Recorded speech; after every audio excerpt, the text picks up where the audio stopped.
Oh, y'all thought I was done?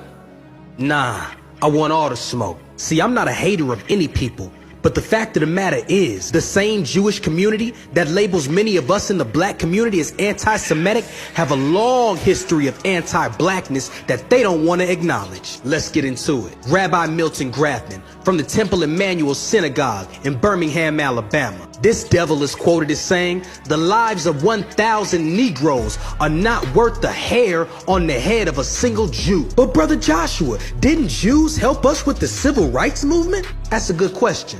Dr. Martin Luther King's advisor, Bayard Rustin, said while speaking at the conference on Negro-Jewish relations in the United States, held in May of 1964, and I quote, "I am here to tell you that the Jews in the South are playing no creative role in the civil rights struggle." That's what he said, I'm just relaying it. But Brother Joshua, didn't Jews help abolish slavery though? Let's look into it. According to the American and Foreign Anti-Slavery Society in their report of 1853, oh yeah, we going back, baby. I quote, "The Jews of the United States have never taken any steps whatsoever with regard to the slavery question.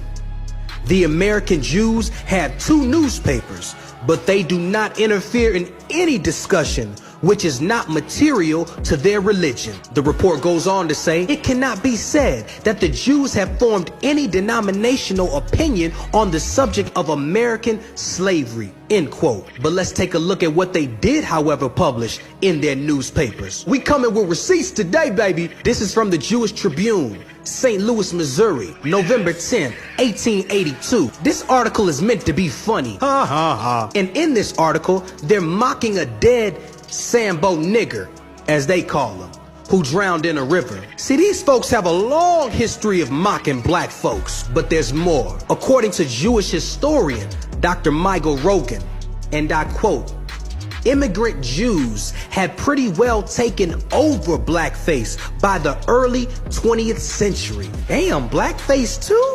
Blackface racism is already wicked, but to build a business to specifically support and advance race hate, as did the M. Stein Cosmetic Company, this is the very definition of institutionalized racism. Part of the reason many in the Jewish community don't want to acknowledge this wickedness is because they'd also have to acknowledge that they became rich off the backs of black folks. They'd have to also acknowledge their hand in the slave trade. Then our demand for reparations would be just that much stronger.